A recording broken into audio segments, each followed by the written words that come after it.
Billionaire Gambler Harry Kakavas was sick of letting the casino win. He couldn't get his money back on the slot, so he decided to try and get it back in court. So, does the house still win in the courtroom? During his heyday, Kakavas was a very successful real estate agent. He made millions selling houses on the Gold Coast in Queensland, Australia. The Gold Coast is as flashy as its name implies. It's home to the Australian film industry and has some of the best beaches on the continent. There are plenty of high-profile clients there to sell expensive homes to, and the average property value is $800,000. Kakavas was a real estate agent for 28 years and broke all kinds of different sales records for the area. Kakavas' other love, apart from real estate, was gambling. Although it wasn't nearly as profitable as real estate, over 14 months, Kakavas wagered almost $1.5 billion on the Baccarat tables in Crown Casino in Melbourne. He bet $300,000 per hand and ended up losing more than $30 million. He lost everything he had. He even lost the things he didn't have and ended up owing millions to his lawyers, banks, and friends. These friends thought they were giving him money to fund a real estate venture. In reality, they were just funding his trips to the casino. Crown Casino isn't exactly the most reputable place to go and gamble. They're currently involved in a big legal battle because they've been accused of money laundering and lying to government regulators. Casinos don't carry a reputation for being the most honest businesses around, but Crown was so bad that Australia thought they had to step in. The government described Crown Casino as illegal, dishonest, unethical, and exploitative. They're still open, but under supervision. Kakavas knew that he had a serious problem early on in his gambling career. Back in 1994, he got himself banned from the Crown Casino. In Australia, you can get the government to legally ban you from a casino. This means that they cannot let you keep gambling at their casino or they could get into trouble. It seems as though Kakavas was making a genuine effort to tackle his gambling addiction. Not only was it illegal for the casino to let him in, it was even illegal for them to send him any sort of promotional material. And if he did somehow gamble there, it was illegal for them to let him keep any of his winnings. Kakavas got himself banned from gambling in the Crown and pretty much all other casinos in Australia. However, he caved and still wanted to gamble. He could have tried putting a fake mustache and sneaking into the Crown, but he was a millionaire, so there's no need to do that.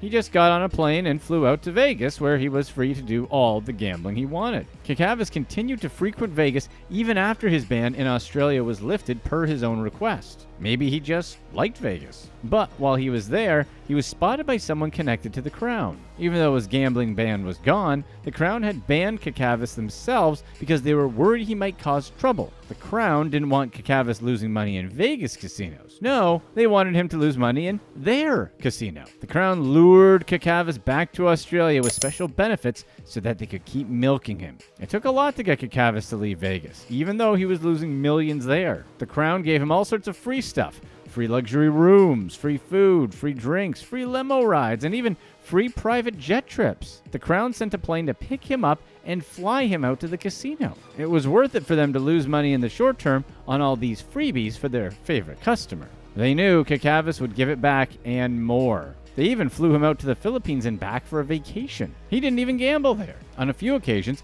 they did something no casino ever does. They just gave him free money. Sometimes when Kakavas got on a plane, a cardboard box with $50,000 inside sat in his seat. That's how confident the Crown was that they'd get all his money back and more. In total, the Crown gave him $10 million worth of cash and accommodations. Everything went according to plan. Kakavas lost, and he lost hard. One night, he lost $2.3 million in just 28 minutes. That's a rough half hour. He continued to lose until he was flat broke. Kakavas wasn't going down without a fight. His love-hate relationship with the Crown officially tipped all the way to the hate side, and he sued them. He sued them on the basis that they knew he was a gambling addict, yet they set out to exploit his weakness deliberately. The casino, he claimed in court, acted out of malice. They may not have broken any specific laws, but his lawyers argued that the Crown had acted in such bad faith that the court would just have to side with Kakavas. They thought they could make legal history. However, the judge didn't see things the same way. Justice David Harper ruled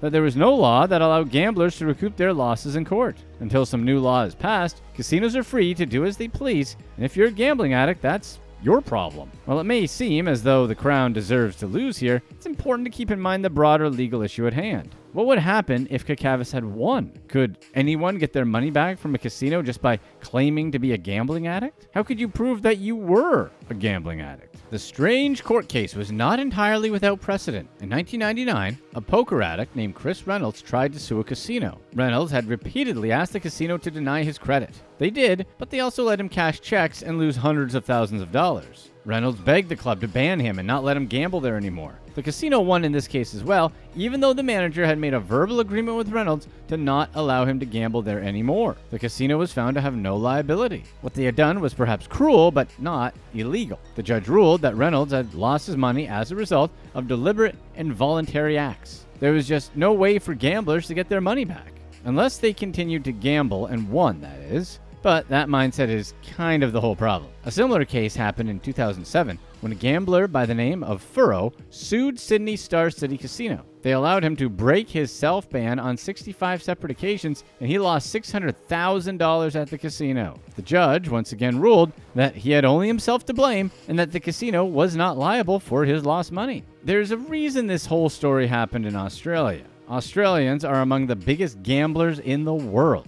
During 2017 and 2018, Australians lost a total of $25 billion gambling. That's $1,292 on gambling per person. In case you're wondering, the other biggest gambling countries are Singapore, Ireland, Canada, and Finland. 80% of Australia's population gambles. Gambling is such a big problem in Australia that the government put together a task force to see if anything could be done about it, called the Productivity Commission, and they proposed a few ways the government could step in. A study on casino losses showed that the most dangerous thing in a casino, at least in Australia, are the slot machines, which are what the Australians call pokies. 70% of so-called problem gamblers lose their money on slot machines. So, one of the commission's recommendations was to allow gamblers to set a limit on their spending for a given session. Once they hit the limit, it would bar them from the machines. There is currently a limit on how much you can lose at any given machine per hour. Right now, it's $1,200, but the commission proposed that this should be lowered to $120.